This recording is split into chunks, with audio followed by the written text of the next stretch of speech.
3 days after the voicemail arrived, every clock inside the house stopped at 2:17 a.m. digital, analog, battery-powered.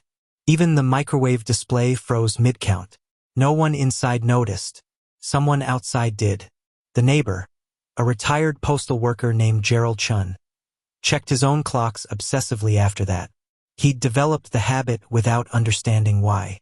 Some survival instinct whispering that time mattered now. That 2:17 meant something. He was right. What happened to the Harper family didn't start with a disappearance. Started with a phone call, then another, then 7 more. Each one teaching something to listen, something to learn, something to wait for the exact right moment. This is the story of how a family vanished from a locked house, how investigators found something worse than bodies, and how a small town learned that some things don't break into your home. They're invited. Before we continue, subscribe and turn on notifications. The details in this case, the patterns, the timestamps, the audio evidence, have appeared in other locations since 2018. Most people dismissed the similarities as coincidence. The families involved didn't have that luxury. Oakridge, Pennsylvania. Population 7,847 at the 2018 census. Nestled in the Allegheny foothills where cell service drops to single bars and fog settles thick between October and March. The kind of place where everyone knows the mail carrier's name and Friday night football games draw half the town. No major crime history. The police blotter ran to noise complaints and the occasional DUI. The local newspaper, the Oakridge Gazette, hadn't reported a violent crime in 4 years. No urban legends haunted the hillsides. No ghost stories circulated beyond the standard campfire fare. Then, on October 14, 2018, the Harper family vanished. Daniel Harper, age 37, power grid technician for Central Penn Electric. 15-year tenure. Spotless record. Known for arriving early to night shifts and staying late to mentor junior techs. Lena Harper, age 35, middle school music teacher. 11 years at Oakridge Middle. Students loved her. Parents praised her. She directed the winter concert that packed the auditorium every December. Emily Harper, age 9, 4th grader. Honor roll. Soccer team. Piano lessons every Wednesday. Her birthday party 2 weeks before the disappearance drew 23 children to the local roller rink. A stable family. A quiet life. No red flags visible to friends, colleagues, or the 46 neighbors living within a 3-block radius. No signs of struggle. No forced entry. No goodbye notes. No ransom demands. No bodies. But what investigators found inside 447 Maple Street turned a routine missing persons case into something the FBI's Behavioral Analysis Unit would classify as environmental psychological manipulation with targeted familial integration. In simpler terms, someone had been inside that house for weeks, learning, watching, preparing the family for something investigators still don't fully understand. To understand what happened, you need to understand who the Harpers were. Not the sanitized version from news reports. The real family. The daily rhythms that made them predictable. Daniel Harper worked the overnight shift, 11 p.m. to 7 a.m., 4 nights a week. Power grids require constant monitoring. Transformers fail. Lines ice over in winter. Daniel's expertise meant he handled emergency calls across 3 counties. His truck logged an average of 147 miles per shift. The night shift started 3 years before the disappearance. Lena adapted. She became a light sleeper. Insisted Daniel text when he left work. Text when he arrived home. Every night. No exceptions. Co-workers at Oakridge Middle described Lena as organized to the point of rigidity. Lesson plans completed weeks in advance. Grade books immaculate. Parent emails answered within 2 hours. She ate lunch alone in her classroom, practicing piano while students attended gym. One detail stood out during interviews. Lena never discussed her childhood. When asked about her parents during staff gatherings, she'd deflect. Change subjects. A few co-workers assumed estrangement. No one pushed. Emily Harper inherited her mother's musical talent and her father's mechanical aptitude. Teachers reported her building elaborate Rube Goldberg machines during free periods, perfect pitch, photographic memory for song lyrics, and one unusual habit Emily drew constantly: margins of homework, notebook covers, napkins during lunch, always the same subject: houses, detailed architectural drawings, floor plans, cross-sections showing rooms and staircases. Her art teacher saved several examples. After the disappearance, psychologists analyzed them for hours. The drawings showed something odd. In each one, Emily added a space that didn't exist. A room between the walls, a narrow corridor behind the kitchen, a closet beneath the stairs where no closet should fit. When asked about these phantom spaces, Emily told her art teacher they were waiting rooms. "For what?" the teacher asked. "For when someone comes to visit," Emily replied. She drew that answer 3 weeks before the family vanished. September 28, 2018. 2 weeks before the disappearance. Lena mentioned strange phone calls to Patricia Voss, a fellow teacher. "They started a few nights ago," Lena said during lunch. "Always when Daniel's at work. Always around 2 in the morning." Patricia asked if Lena recognized the number. "There is no number. The screen just says unknown. I thought it was a robocall at first, but..." Patricia Voss gave her statement to police on October 16th. She remembered Lena's exact words because of how she said them: quiet, careful, as if speaking too loudly might summon something. "But when I answer, someone's there. I can hear them breathing, slow, like they're trying to stay quiet. Then, on the 4th call, I heard my name. The voice." Lena couldn't determine if it was male or female. Whispered, "Lena," 3 times. Then disconnected. Phone records subpoenaed from Verizon confirmed 7 calls to the Harper landline between September 28th and October 14th. Each call originated from an unregistered burner phone. Each call arrived at exactly 2:17 a.m. Duration varied from 42 seconds to 3 minutes 18 seconds. Daniel worked those nights. Lena's Fitbit, recovered from the house, showed sleep pattern disruptions correlating with each call. Heart rate spikes. Prolonged wakefulness. On October 7th, her heart rate jumped from 62 BPM to 114 BPM and remained elevated for 90 minutes. She never told Daniel about the calls. Patricia Voss asked why during their last conversation on October 12th. "Because whoever's calling knows he's not home," Lena said. "They wait until he leaves. They know our schedule." Patricia suggested police. Lena refused. "And tell them what? That someone calls and breathes at me? They'll say it's pranks. Kids."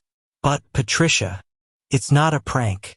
Whoever calls knows my name, knows when I'm alone. And yesterday, I heard something else." Patricia leaned closer. "What?"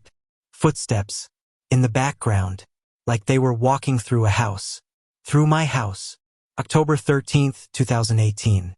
2:17 a.m. The 8th call. Lena didn't answer. The caller left a voicemail. Detective Sarah Kimura of the Pennsylvania State Police accessed the voicemail on October 19th using Verizon's backup servers. The message lasted 1 minute and 47 seconds. She listened to it once, then requested FBI audio forensics. "There were no words," Detective Kimura stated in her deposition. "Just ambient sound.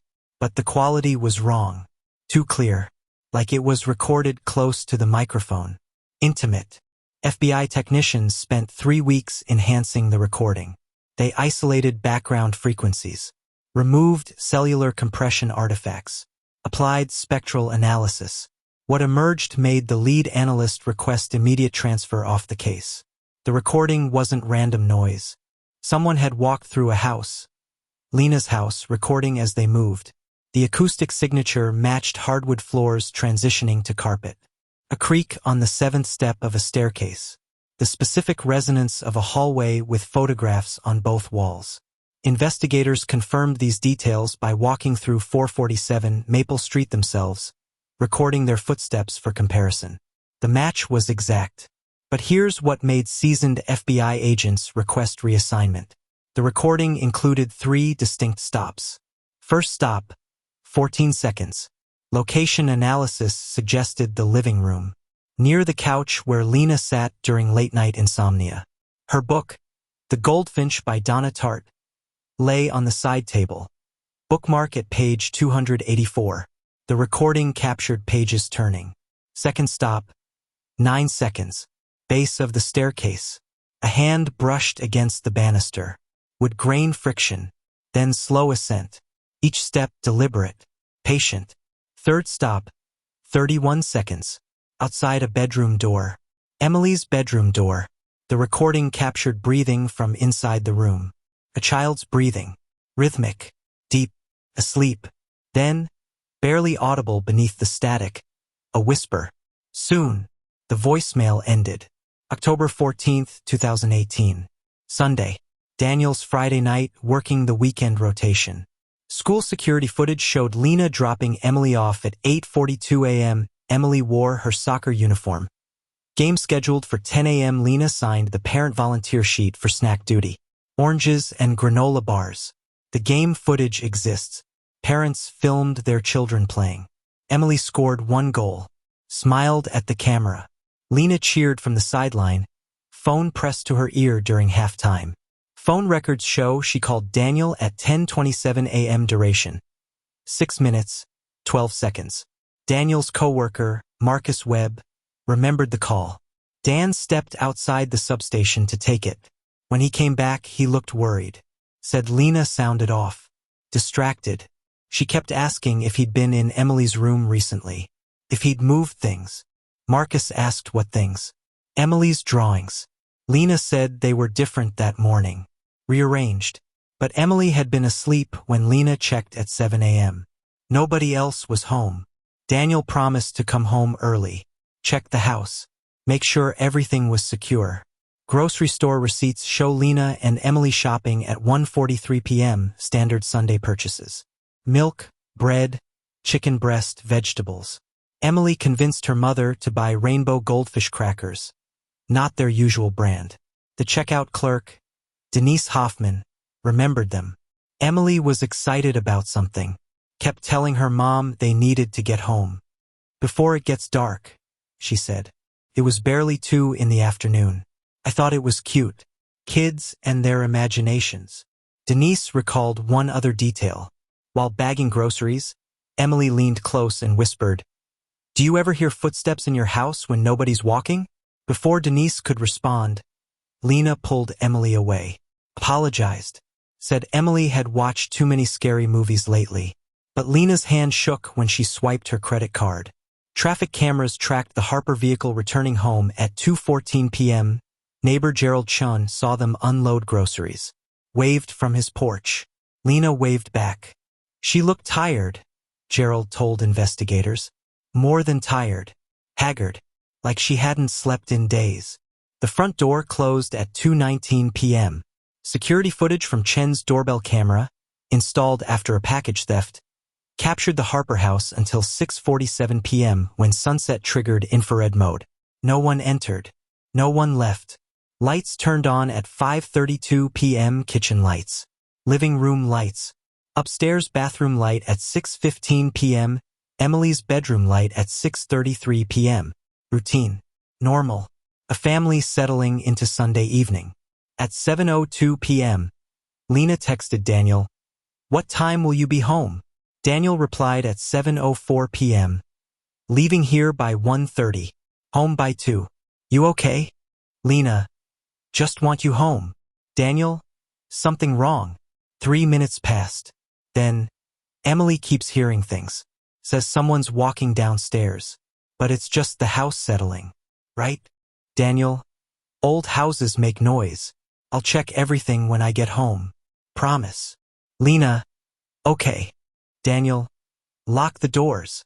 Turn the alarm on. I love you." Lena, "Love you too."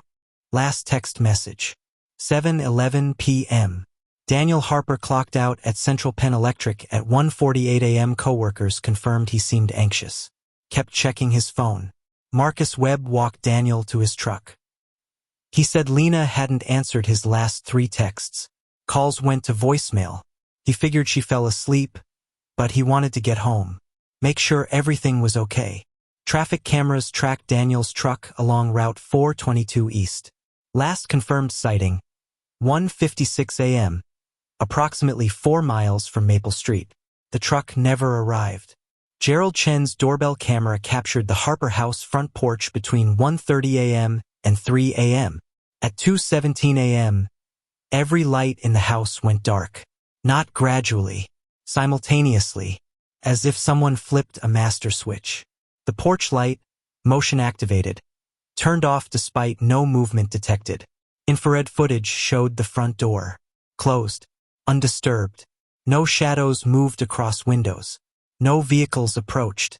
No pedestrians passed. At 2:18 a.m., Gerald Chen's own camera shut off. Power surge, according to diagnostic logs. The camera rebooted at 2:23 a.m. 5 minutes of darkness. When the camera resumed recording, the Harper house remained lit only by moonlight filtering through windows. Nothing else changed. Nothing visible. October 15, 2018. 11:32 a.m. Oakridge Elementary School Secretary Janet Morrison called 911 after Emily Harper missed attendance for the third consecutive hour. Protocol required contact attempts. No one answered the Harper landline. Lena's cell went to voicemail. Daniel's phone did the same.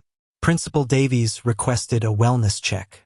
Officer Ryan Peterson arrived at 11:47 a.m. knocked. Rang the doorbell. Circled the house. All windows intact. No signs of forced entry. Daniel's truck wasn't in the driveway. Lena's Honda Civic sat parked beside the garage. The front door was unlocked. Officer Peterson's body camera captured everything. The footage was sealed by court order, but portions leaked to investigative journalists. What follows comes from official reports and leaked transcripts. Officer Peterson. Police! Is anyone home? Silence. Officer Peterson. Mr. Harper? Mrs. Harper? This is Officer Peterson with Oakridge PD. I need to verify everyone's okay. The house smelled wrong. Not decay, not gas, just wrong. Peterson described it as stale air, like a room closed for months. The living room appeared normal. Couch cushions arranged properly. Remote controls on the coffee table. Lena's book, still bookmarked at page 284. The dining room stopped Officer Peterson cold. Dinner plates sat on the table. 3 settings. Chicken, roasted vegetables, rice. Food untouched, congealed. Forks beside plates, unused. 3 glasses of water, full. 3 phones face down beside the plates. Lena's phone, Emily's phone, and critically Daniel's phone. Investigators later confirmed Daniel's phone showed location data placing it at the Harper residence at 2:16 a.m.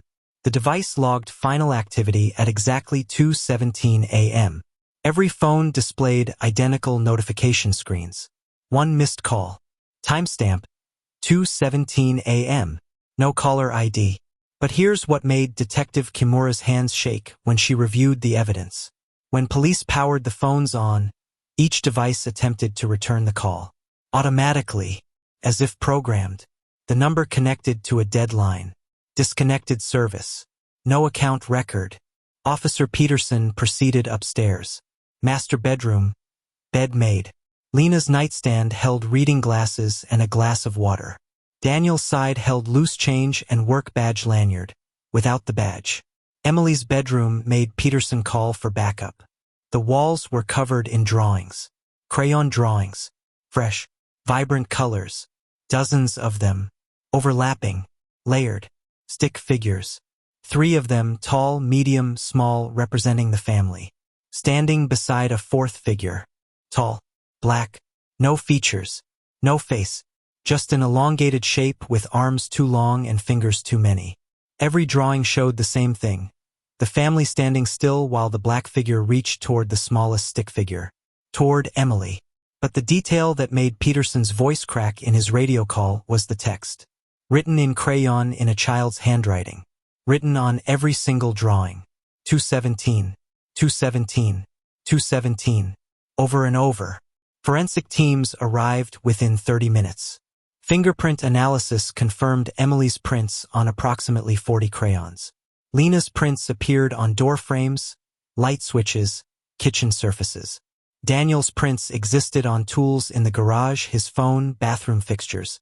But Lena's prints didn't appear on any of the crayons. Emily drew alone. Investigators photographed every room, every surface, every detail. Living room clock stopped at 2:17 a.m. Kitchen microwave frozen at 2:17. Oven clock 2:17. Lena's wristwatch on the bathroom counter 2:17. Digital alarm clock in the master bedroom 2:17. Emily's battery-powered wall clock shaped like a cat 2:17. Every timekeeping device in the house froze at the exact same moment. Forensic electronics analysts later determined this shouldn't be possible. Digital clocks operate independently. Battery clocks don't synchronize. Power outages cause clocks to flash 12 o'clock, not freeze at specific times. Yet all of them stopped at 2:17. Not when power failed. When something else happened. Detective Kimura entered the basement at 2:47 p.m. Concrete floor. Unfinished walls. Utility shelves stocked with tools, paint cans, holiday decorations, and scuff marks. Paws long, dragging scuff marks across the concrete, leading from the base of the stairs to the electrical panel mounted on the far wall. As if something heavy had been dragged, or someone had tried to resist. Daniel Harper's work badge lay on the floor beneath the electrical panel. Bent, scratched, the magnetic strip torn. The electrical panel door hung open. Every circuit breaker switched to off. Manual shutdown. Someone had deliberately killed all power to the house. Power company logs confirmed external service remained active. The problem originated inside. Forensic analysis of the panel revealed 3 sets of fingerprints. Daniel's prints on the panel door, Lena's prints on the main breaker, and 1 set of prints that matched no one in the FBI database. Adult male, large hands, partial prints suggesting work gloves worn during most contact. The timestamp in power company logs showed the manual shutdown occurred at 2:16 a.m., 1 minute before every clock stopped. Investigators photographed the scuff marks. Luminol testing revealed no blood. No bodily fluids. Dust analysis showed the marks were fresh, created within the past 24 to 48 hours. But the pattern disturbed forensic specialists. The marks didn't indicate a struggle. They showed deliberate, controlled movement, as if someone had walked backward while dragging something. Slowly, carefully. 1 mark led to the stairs, then stopped. Another led to a corner where holiday boxes were stacked. Behind the boxes, investigators found a door. Not on any blueprint. Not in real estate records. Not mentioned by the previous homeowners. A door that shouldn't exist. Behind the door, a crawlspace. 4 feet high, 8 feet deep. Dirt floor. Fresh footprints. Adult-sized. Leading into the darkness. Then doubling back. Then entering again. Multiple trips. Multiple visits. And in the center of the crawl space scratched into the dirt. Soon, the same word from the voicemail. DNA analysis of skin cells found in the crawl space produced no matches. Touch samples from the dirt showed contamination from an unknown biological source, not quite matching human cellular structure. The lab classified it as degraded sample, origin uncertain. 3 weeks later, the technician who processed the sample left forensics. Retired early. Refused interviews. His final report noted, sample demonstrates cellular structure inconsistent with mammalian biology. Recommend external consultation. No consultation ever occurred. The FBI's Behavioral Analysis Unit arrived on October 18th. Lead agent Dr. Marcus Holloway had profiled serial killers, cult leaders, organized crime syndicates. Nothing in his 23-year career prepared him for the Harper case. There was no violence, Dr. Holloway stated in a sealed deposition later leaked to journalists. No ransom, no clear motive. The family simply ceased, as if something removed them from reality. Standard investigative procedures produced dead ends. Banking records showed no unusual transactions, no large withdrawals, no suspicious deposits. Daniel's direct deposit from Central Penn Electric arrived on October 12th. Lena's paycheck cleared on October 15th. Credit cards showed routine purchases. Groceries, gas. Emily's piano lessons. Social media accounts revealed nothing abnormal. Lena posted photos of Emily's soccer game on October 14th at 11:03 a.m. Daniel shared a meme about coffee addiction on October 13th at 6:34 p.m. Email accounts contained work correspondence, school newsletters, spam. Nothing threatening. Nothing unusual. Digital forensics searched laptops, tablets, cloud storage, family photos, tax documents, Emily's homework assignments. Normal. Everything was heartbreakingly normal. Except, on October 29th, 15 days after the disappearance, Daniel Harper's work email sent an automated outage report to Central Penn Electric's maintenance database. The email originated from Daniel's work laptop, located at 447 Maple Street. Timestamp, 2:17 a.m. IT specialists confirmed the email was genuine. Proper authentication. Correct formatting. Standard automated report triggered by power grid fluctuations. But the house had no power. Police had disconnected utilities. Daniel's laptop had been seized as evidence on October 16th. The laptop was in an FBI evidence locker in Philadelphia when the email sent. 63 miles away. Digital forensics proved the email originated from the Harper IP address. Not spoofed. Not rerouted. Actually sent from the physical location of a house with no active internet connection, using a laptop locked in an evidence facility. The email contained a single line of text beyond the standard template. System integration 100%. Awaiting final phase. No one at Central Penn Electric had written that line. It wasn't in any automated template.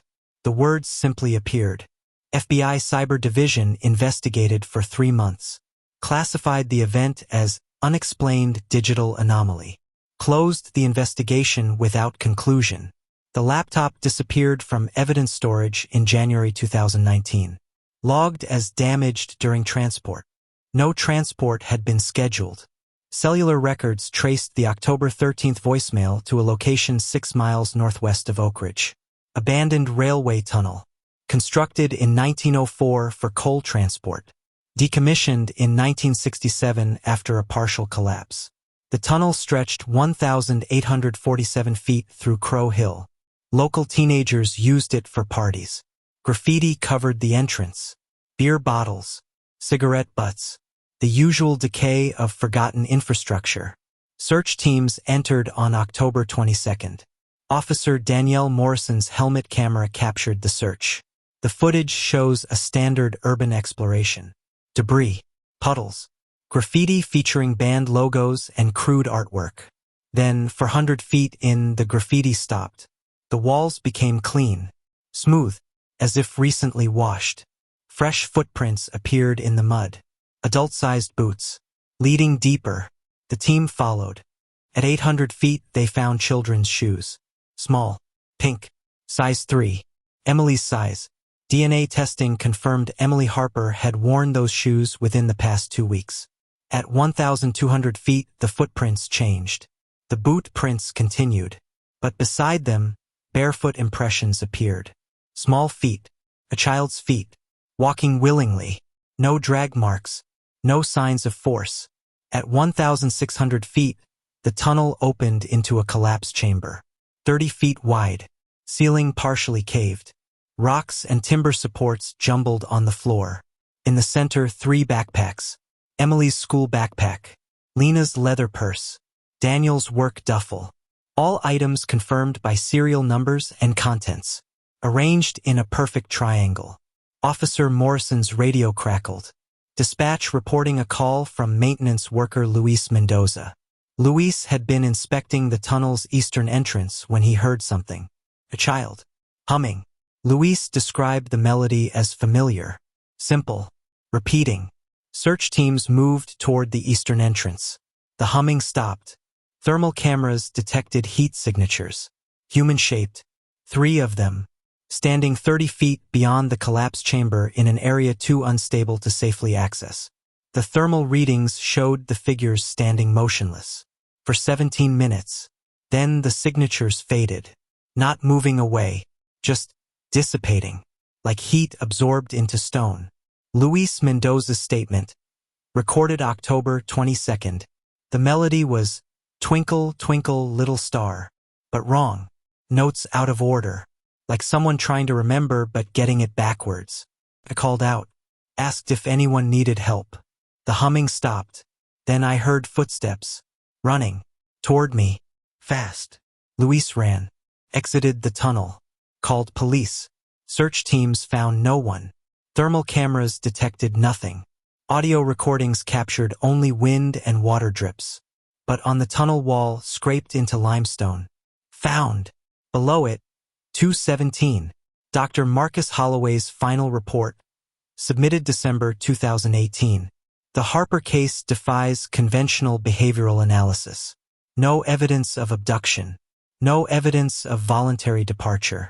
The family simply transitioned from presence to absence. What troubles me most is the preparation. The phone calls established a pattern. The voicemail demonstrated access. The drawings showed psychological conditioning. Emily was being prepared for something. Taught to expect a visitor. Taught to recognize a specific time. 2:17 a.m. The witching hour varies by culture. 3 a.m. features in Christian demonology. But 2:17? No folklore. No occult significance. It's arbitrary, unless it's personal, specific to this family, this house, this integration. The term I keep returning to is invited. The entity, I lack better terminology, never forced entry. Called. It introduced itself. It established familiarity, trust. Then it walked through an unlocked door. The family let it in. Not consciously, but through exhaustion, through routine, through the human tendency to normalize the abnormal until it feels ordinary. The calls became expected, then familiar, then part of the pattern. And patterns feel safe, even when they're not.